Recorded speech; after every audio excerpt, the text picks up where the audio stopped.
Well, the extent of destruction from the Category 5 Hurricane Melissa is only now being revealed. Aerial footage from the coastal town of Black River in southwest Jamaica shows significant damage to buildings.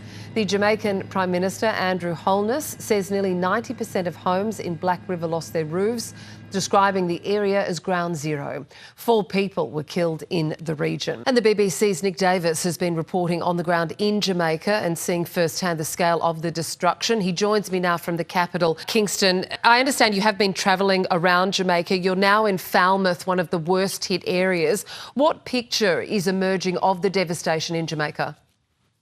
Well, Falmouth is my father's hometown.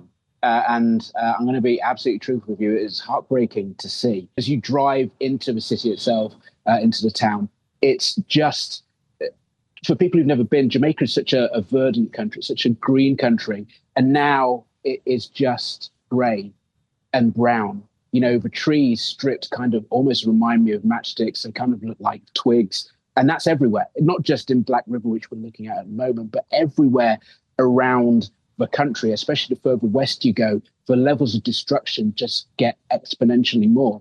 And it's not this sort of, dare I say, stereotypical view which you get sometimes of people in the Caribbean living in sort of wooden board houses. You know, these are concrete structures which literally crumbled in some cases, roofs ripped off. It's devastation. It really is.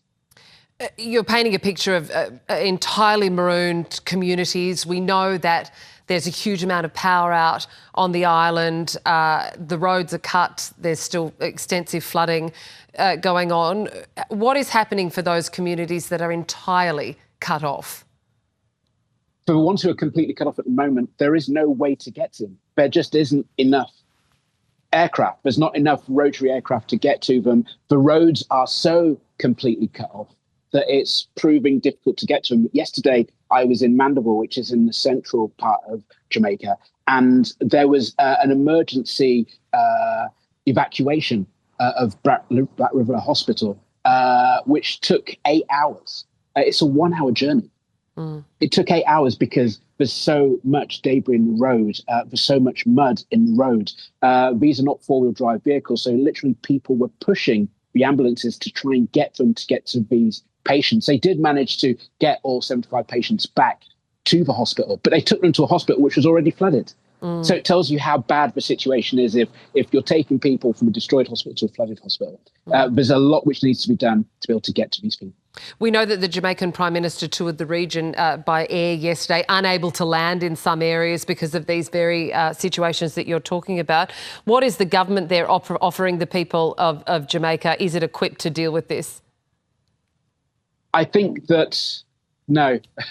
I'm trying to be nice, but you know, at the end of the day, there are very few countries which will be able to deal with a storm of this magnitude. 185-mile-an-hour winds ripping over houses is not an easy thing to deal with.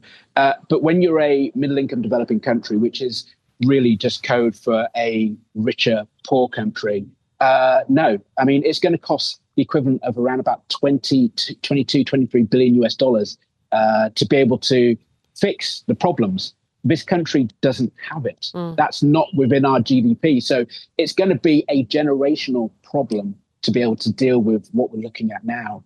And as I said at the beginning, it's heartbreaking for me because, you know, we're not supposed to have a connection to stories. But when you see places which you visited as a child, which are now devastated, it's difficult to walk away with that dispassionately.